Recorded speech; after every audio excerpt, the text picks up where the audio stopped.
Welcome back दोस्तों। आज की इस वीडियो में मैं आपको स्कूटर और मोटरसाइकिल में अगर ब्रेक लाइट या टेल लाइट वर्किंग में नहीं है तो आप कैसे चेक करोगे कि बल्ब फ्यूज है या फिर वायरिंग में प्रॉब्लम है। ये जो स्कूटर है इसका जो टेल लाइट क्या होता है कि जब हम हेडलाइट को ऑन करते हैं तो पीछे की तरफ एक बल्ब ऑन हो जाता है।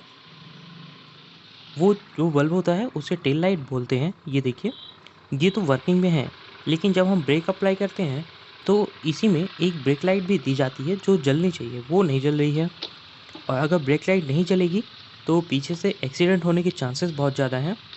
अभी देखिए, मैंने हेडलाइट को ऑफ कर दिया है और अब मैं ब्रेक को एंगेज करूँगा और अगर आप देखो तो इसका ब्रेक लाइट नहीं जल रहा है। और अगर ब्रेक लाइट नहीं चलेगा तो पीछे से एक्सीडेंट होने के चांसेस ज़्यादा हैं, क्योंकि पीछे चल रही गाड़ी को पता नहीं चलेगा कि कब आपने ब्रेक लगाया या आप स्लो डाउन कर रहे हो। तो ऐसी प्रॉब्लम को जल्द से जल्द रिपेयर कर लेना चाहिए। ये जो स्कूटर है ये हीरो होंडा का प्लेजर है, 2009 मॉडल, 46,000 प्लस किलोमीटर चल चुका है और इसका पहली बार ये लैंप खुलेगा। इसमें 4 स्क्रू होते हैं, 2 अंदर साइड होते हैं और 2 बाहर की तरफ दिए जाते हैं।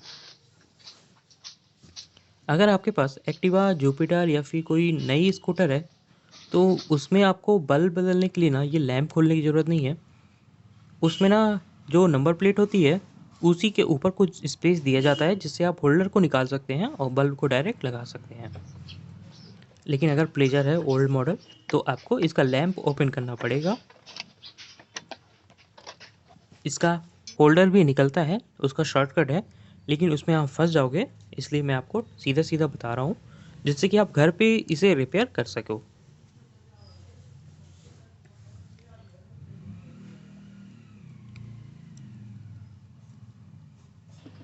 इसका जब लैंप आप खोलें ना तो स्क्रू को बहुत आराम से खोलें। प्लास्टिक की थ्रेड होती हैं इसके अंदर, कहीं वो टूट जाएंगी तो फिर आपको दिक्कत होगी। इसे वापस फिट करते समय हम इसकी पूरी डस्ट को अच्छे से क्लीन करेंगे। बल्ब को निकालना है ना तो एंटी क्लॉकवाइज हम घुमाएंगे और ये जो हेलोजन बल्ब है ये बाहर आ जाएगा। स्कूटर पे ज़्यादातर सिंगल यूनिट दी जाती है, यानी एक ही बल्ब होता है। ये ओरिजिनल बल्ब है, इसमें कुछ प्रिंट रहता है। ये 5 वोल्ट और 12 वोल्ट दो आउटपुट इसमें मिलता है। इसमें 2 फिलामेंट लगे होते हैं। जो एक फिलामेंट होता है वो टेल लाइट का होता है और दूसरा ब्रेक लाइट का। मोटरसाइकिल में अगर आप देखोगे तो 2 बल्ब लगे होते हैं, लेकिन स्कूटर में हेलोजन बल्ब के अंदर ही 2 यूनिट दे दी जाती है, 2 फिलामेंट लगा देते हैं। अभी इसको चेक करना है मल्टीमीटर से, तो ये ग्राउंड से हमें इन दोनों पॉइंट में कंटिन्यूटी यानी बीप मिलना चाहिए। अगर बीप नहीं मिल रहा है तो इसका मतलब ये बल्ब कहीं ना कहीं से फ्यूज है। तो हम मल्टीमीटर को कंटिन्यूटी में सेट करेंगे।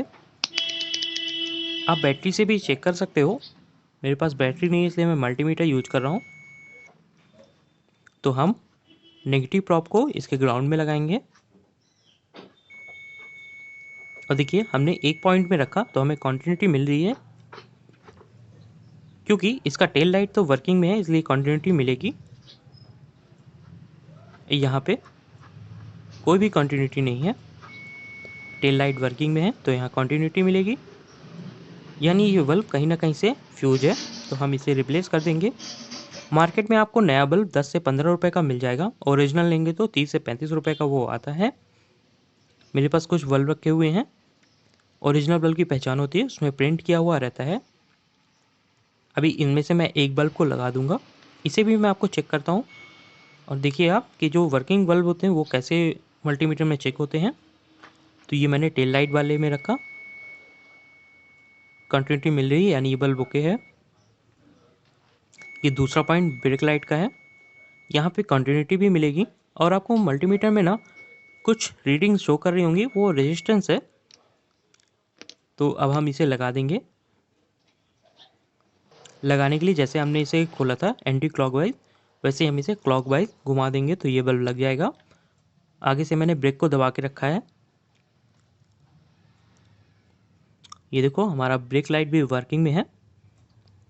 अभी मैं आपको इसकी वायरिंग चेक करना बता देता हूँ।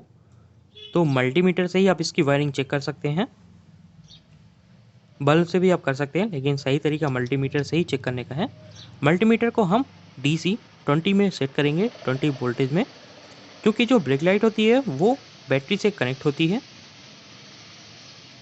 एक प्रॉप को हम गाड़ी में कहीं बॉडी में ग्राउंड कर देंगे।